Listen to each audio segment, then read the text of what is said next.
Right now is a new senior advisor for the Donald Trump campaign, Ambassador James Woolsey, with us. Ambassador, good to see you. Thanks so much for joining us. You were a CIA director under Bill Clinton, having worked with the Clintons. Are you concerned with these recent health issues? I haven't looked into the health issues. That's up to Hillary and her doctors, I think. All right, so let me ask you this. Since you were running the CIA under Bill Clinton, but you're now advising Donald Trump, why the change? Why have you moved sides? It's not really a change. I'm a Scoop Jackson, Joe Lieberman Democrat, and I've only worked in two political campaigns in my life. One that I organized, Yale Citizens for Eugene McCarthy in 1967-68. And then I did work for John McCain, he's an old friend, 8 years ago. But I'm normally not in the business of basically paying attention or caring what party is doing what.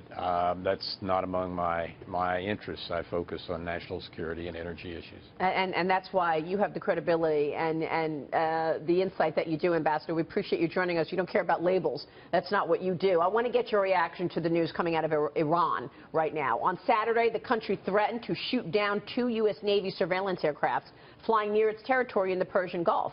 And you know, Ambassador, recently we've seen a lot from Iran. It feels like the Iranians are getting tougher, more hostile with America, frankly, ever since we did the nuclear deal. How does this next president handle the escalating tensions with the country? Well, he's got a hill here.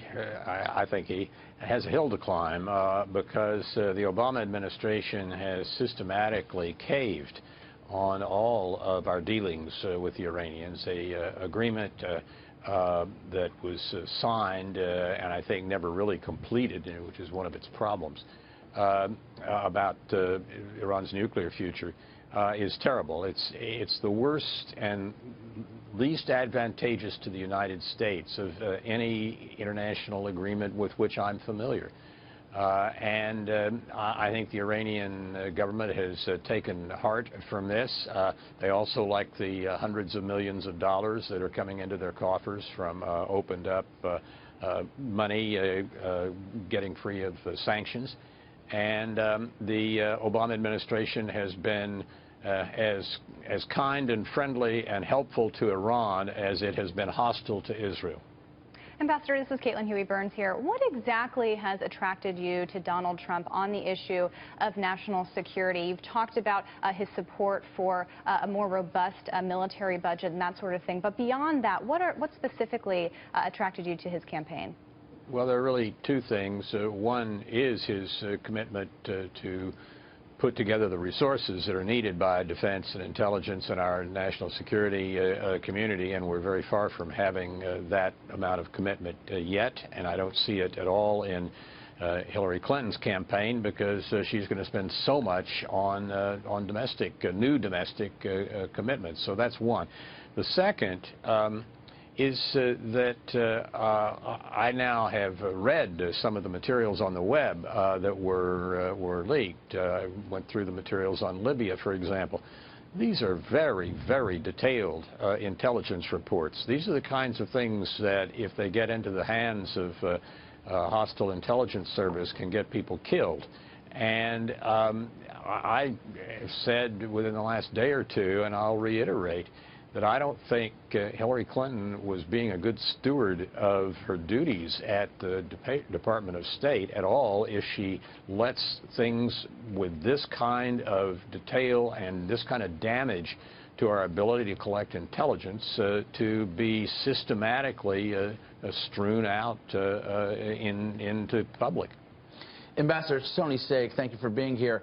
Would you rate the dealings with Iran by this administration as perhaps the biggest geopolitical folly? Maybe combine that with how they've managed Russia. And to what degree, then, does Hillary Clinton, who presided as Secretary of State for much of this failed foreign policy, distance herself from the Obama record?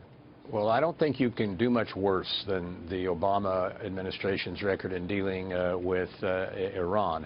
The degree to which Hillary Clinton was the architect of these versus the president, I don't know. I believe the president certainly would have been central, but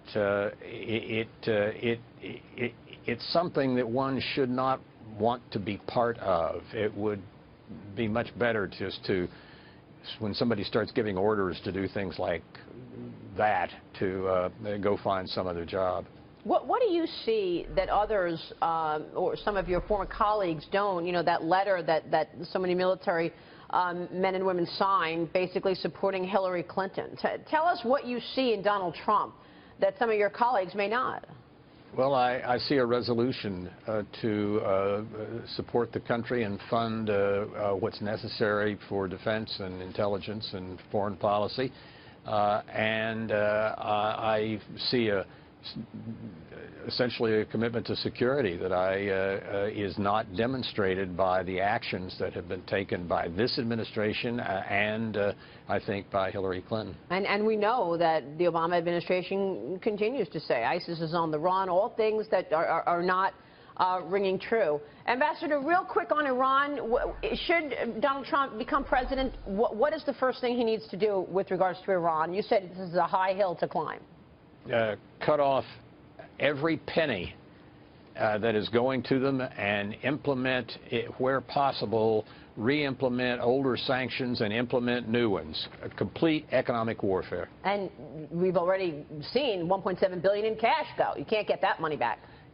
That's right. The Obama administration's been shoveling dollars out the door. Not only does that have to stop, but we need to use all of the tools of economic power, and we've got them. We just haven't used them. Ambassador, good to have you on the program. We so appreciate your insights this morning. Thank you. Good to be with you. James Woolsey joining us there.